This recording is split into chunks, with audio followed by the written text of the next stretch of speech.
All right, lesson 3, shooting positions and shooting qualification.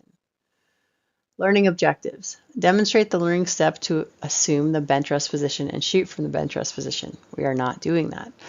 Demonstrate and learning the learning steps to assume the isosceles position and shoot from the isosceles position. Yes. And then shoot the course qualification. Well, no, because you're watching this, which is a replay after you've already taken your course. So we will just pretend that we are there again. All right, range layout and limits. For the range being used, identify and know the significance of your ready line, firing line, target area, backstop, impact area, left-right range limits, firing points, target and firing point numbers, downrange area, safety berms. So your firing line is where you are standing when you're handling firearms at the range. Your target area is where the targets are being hung. Backstop impact area is where the bullets are landing after you've shot them through your targets. Left-right range limits, usually we are imagining that it is 0. You must keep your firearm pointed downrange, parallel to the ground, and perpendicular to your backstop. Firing points. If you go to a really fancy range, you will have somewhere and they'll say you're on lane 4. And you'll go to lane 4 and it'll say lane 4 on the wall and your target hanger will say lane 4. And if it's really fancy, the backstop will actually have a giant 4 on it. I've been to one range like that ever. Target and firing point numbers, that's what I just described. Downrange area is anywhere in front of the firing line. Safety berms or the left and right portions of an outdoor range. When you go to the range, you do want to know where your entry and exit routes are. Some ranges do have a flow of traffic so that you go in one way and come out another. But in general, whenever you go anywhere, you want to know how to get in and how to get out. Range flags we don't really use around here. Warning markers and other safety features, I'm not sure. First aid kits.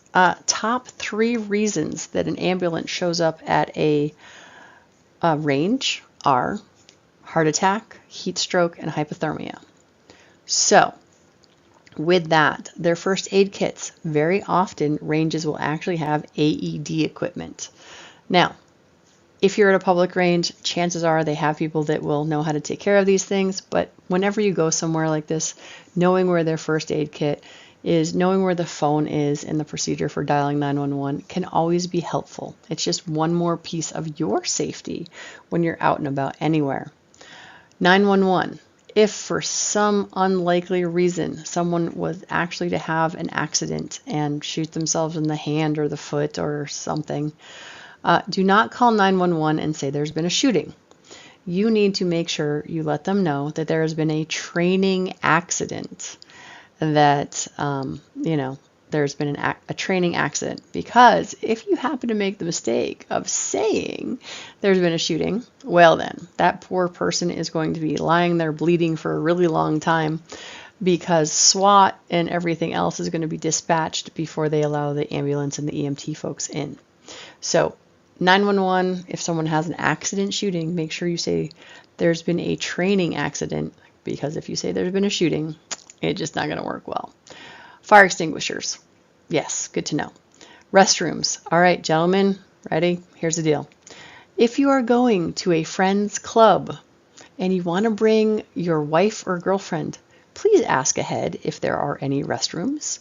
Because as a female, I will tell you, I have been to clubs that have no restrooms and no outhouses. And yeah, I was all day. So restrooms are not something you find at all ranges. And I just think that's something you should know before you go. All right. Oh, NRA. Know your target and what is beyond. Be sure a gun is safe to operate. Know how to use the gun safely. Use only the correct ammunition for your gun and wear eye and ear protection as appropriate. You're like, wait, Brooke, what are you reading? I'm reading the notes. Because that's the next one. Are you ready? Dun, dun, dun. Sorry. Yeah. I just had to make it not death by PowerPoint. It is death by PowerPoint, but here we go anyway. Know your target, what's beyond. When you are hanging a target, if you have the opportunity, you want to make sure that that target is roughly at your eye level. Because why? Oh, what did we say about safe direction? We said that you want it to be parallel to the ground. How can it be parallel to the ground? Well, when we are shooting, we want the gun out at our eye level. So we want our targets also out at our eye level. Know your target, what's beyond. Okay, what's beyond it? Well, we're talking safety at the range. Therefore, what's beyond your target is going to be where the bullets go, which is your backstop. Now, at some point, if any of you are here for self-defense, the other know your target, what is beyond, is when you get into self-defense. If there is a bad guy that you are aiming at, you want to make sure there is not an innocent person or animal behind them. So, knowing your target, being aware, and thinking about where your bullet's going to go after it goes through your target is good to start that habit while you're at the range. Be sure the gun is safe to operate.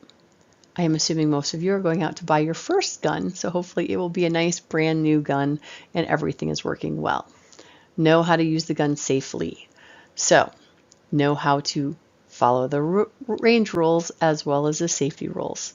And because we just finished talking about range rules, one of the things I forgot to say is that range rules are specific to a range. The safety rules apply at all times whenever handling any firearm at all, regardless of where you are. Use only the correct ammunition for your gun. Yes, remember how we talked about the plus P and the plus P plus ammunition? If the ammo is too hot for your gun, you can cause damage to your gun. So make sure you have the correct ammunition. Remember, everything must match. Wear eye and ear protection as appropriate. This is something I couldn't figure out forever because every range you go to is absolutely positively going to make you wear eye and ear protection. Some ranges will also make you wear a brimmed hat as well. But then I realized there is one group of people that do not wear eye and ear protection, and that would be the hunters, because they take one shot for the course of a day, if that, and they generally don't wear eye and ear protection for hunting. And I talked to a DEP guy, and he actually said that they couldn't wear electronic ear protection because that would be unfair advantage. So who knew? You can always learn something. Never use drugs and alcohol before or while shooting. Notice we don't care what you do when you're done shooting because this is a non-judgmental zone. But please do not use drugs or alcohol prior to or while shooting. Store guns so that they are not accessible to unauthorized persons. Like I said, the laws around here are always changing. So yes, this is where I'm going to say, please, if you do nothing else today, sign up for CCDL so that they can help keep you updated, because there are so many gun laws out there already. It is near impossible to be a law-abiding gun owner. We can only strive at this point to be responsible gun owners. Be aware that certain types of guns and many shooting activities require additional safety precautions. All right, know and obey all range rules. Know where others are at all times. Shoot only at authorized targets and stop shooting immediately if you think you have experienced a malfunction. Like I said before, range rules are to the range that you're on. Every range you go to is going to have you read their set of range rules, just like before you came to my class, you had to read all of them. Some places have more than others. Know where others are at all times. It depends on the range that you have. Authorized targets is generally listed in the range rules. So most of them say things like, no exploding targets and that sort of thing. Many ranges actually supply their targets for you to make it easy for you. And then if you have any malfunctions and you're at a public range, there's generally a safety officer on, so you just can stop and you'll be able to raise your hand and get someone's attention. Oh, sorry, that was the next class. You'd think I'd done this before maybe. All right, so shooting, a shooter having any questions or problems during any range exercise should stop firing immediately. Keep the gun pointed downrange. Raise the non-shooting hand to signify there's a problem. Range personnel will provide assistance. So like I said, if you're at a public range, there is generally range personnel. When you are at private clubs, there is not often safety officers on the line, but it just depends on what club you are at. Hygiene guidelines. While shooting or cleaning a gun, refrain from eating, drinking, or smoking, or placing hands close to mouth. After shooting or cleaning a gun, wash hands and face thoroughly with soap and cold water. Why cold water? Well, because we're trying to keep lead particulates, etc., exposure to element, all of that out of our skin. Cold water keeps our pores closed, where hot water would open them up and allow it to go. Change and wash clothing as soon as possible after shooting or cleaning a gun. So, let me read what it says here, because shooting or cleaning guns can expose a person to airborne lead particulates, powder residue, solvents, and other chemicals, like the stuff that got left on your gun after you cleaned it. Although casual exposure to these elements is minimal compared to daily activities and exposures, such as exposure to household chemicals, the shooter should still follow certain precautions. With the change and wash clothing as soon as possible after shooting or cleaning a gun, when I was competing indoors during the winter time, there was one gentleman who would show up. He would change into his shooting clothes. He would help us set up. We'd shoot the match. And then before he would go, he'd change out of his shooting clothes into his regular clothes, put all of his gun gear into a plastic bag, and he'd put it in the trunk of his car. Now, why would he do that? Because he had a newborn baby, and they had one car, and the baby's car seat was in his car. And lead is amazingly not good for developing brains. So that's an example of a reason why you'd want to make sure that you followed all of these rules. I'm not a doctor, not giving any, health advice, but it's one of those things like if you were to have a lower immune system or something along those lines, your hygiene guidelines are based on what your health is. The average shooter who goes to the range once in a while is really not being exposed to a ton. There's so many mitigating circumstances. But to give you an idea, in the competition, so the average shooter goes to the range, shoots around 100, 150 rounds in an hour, and maybe there are 2 or 3 other people around him shooting as well, depending on the range, obviously. The competitions that we would go to, we would be there from 6 o'clock or 7 o'clock at night until 10 or 11.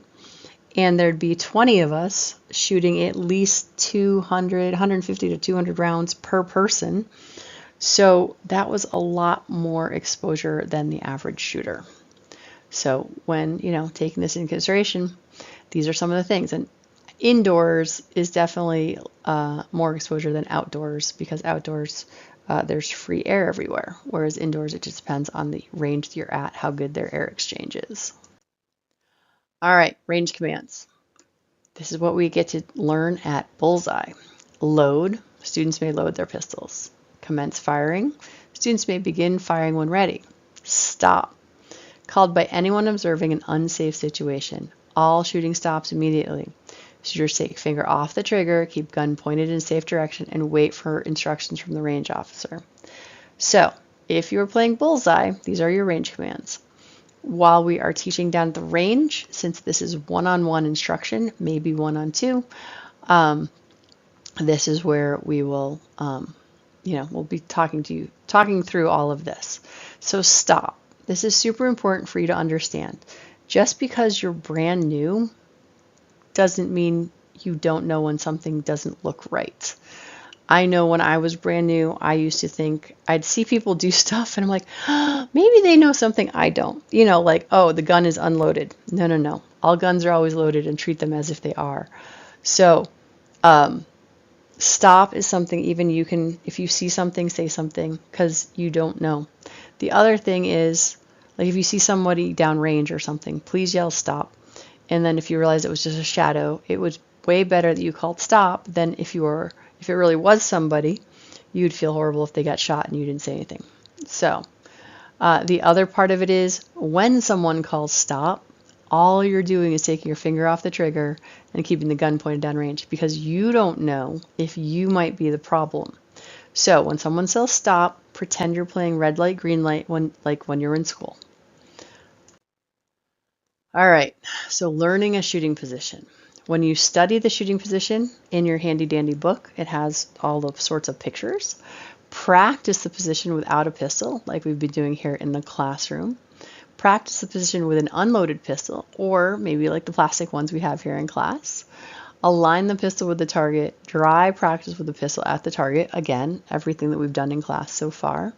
Shoot at targets, adjust sights, and resume live fire.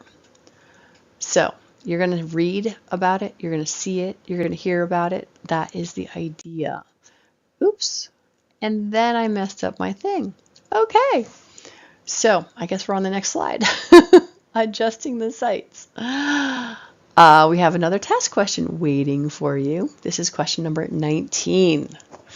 All right. So if you just look at the very top of this thing. So go to question number 19 and then read just this part right here.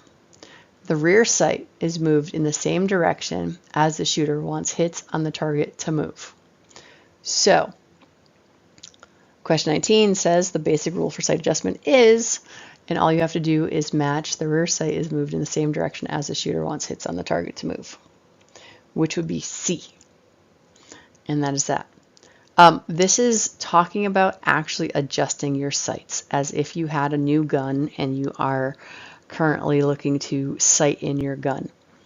Since this is a basic pistol course, we are not going to get into all of that because you're not shooting your gun while you are here at our class. This is just borrowed guns. When you borrow someone else's gun, you are not going to shoot it necessarily as well as they do because it's most likely adjusted for them. So we're not going to be adjusting sights today in class. Okay, bench rest, like I said, we are not going to be doing this, but if we were, this would be the position you'd really want to be in if you're going to sight in your gun. Now, there's a couple slides here, and we would be doing a bunch of stuff if we're going to do that, but we are not. So let's move on to the practical exercise of the isosceles shooting position. We are going to create the grip the way that we showed earlier. You have the picture here right in front of you, and we've practiced this in the classroom. So, proper grip. Feet roughly shoulder width apart. Weight evenly distributed. Okay, I can do this. Weight evenly distributed left and right. Legs are slightly bent. I know that it says straight, but if you think about it, if we're looking to, we want to manage our recoil. And it's like we want to kind of be in a position where we're running towards the target because the gun is going to push us back slightly. So we want to be in a physical position that makes us feel like we could run towards the target relatively easily. Our head is erect. We always want to make sure that while we're looking at the target, our chin is up. Arms are fully extended, except in just a tiny bit, right? So we've got that prayer hands thing where perfectly straight was really using itty bitty muscles in our arms, but if we bring that back just a tiny bit, we engage our chest muscles, and then we want to make sure that the pistol is to our eye level, right? We don't want to turn into a turtle and squish our head and our shoulders up. And ideally, you want to be relaxed and comfortable. Chances are you're not going to be relaxed and comfortable simply for the fact that this is something new. When do you ever hold your arms out in front of you like this? And my example is, sort of like if you were a witch with a giant cauldron and you stirred. But other than that, I can't think of a reason why your arms would be straight out like that other than shooting a gun. So most of us have never been in this position before. And we're going to do this with dry fire, which means here in the classroom before we go down onto the range. And then we're going to do our single shot 5 shots. So once we get down to the range, we're going to be doing that teach and teach back thing. You're going to help one of your friends and then vice versa, and we will just run the line that way. Once we are done, we're going to do our shooting qualifications for today. We are just going to do level 1, red at 10 feet, 4 groups of 5 shots each. In my class, we will be doing our first things first. We will be taking revolver, and we're going to go on 1 and 3. We're going to do 5 shots on number 1, and then 5 shots on number 3. because with revolver, we're going to put that in single action each time, rebuild our grip, and so it'll look like this when you are doing revolver. You're going to be here. You're going to cock the hammer, build your grip, go back up on sights, come back down, cock it again, build your grip. So when we're shooting revolver, you get to rebuild that grip over and over and over again. Then we're going to go on to semi-automatic, at which point we will do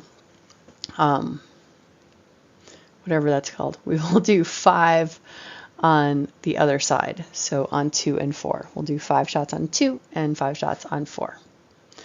All right. NRA rules for safe gun handling. What is a safe direction? At the target. Yes. What's behind the target? Oh, that would be the backstop. Good. All right. Parallel to the ground, perpendicular backstop. Finger off the trigger until ready to shoot. Does it mean it's floating around? No, it is not floating around. It has contact with the frame at all times, or the grip, or just under the trigger guard. And then always keep your gun unloaded till ready to use. All right, lesson 3, summary and review. As a result of your participation in this lesson, you are now able to demonstrate the learning steps to assume the bench rest position and shoot from the bench rest position. Well, you understand it at least. Demonstrate the learning steps to assume the isosceles position and shoot from the isosceles position. Yes, yes, you do. And then shoot the course qualification.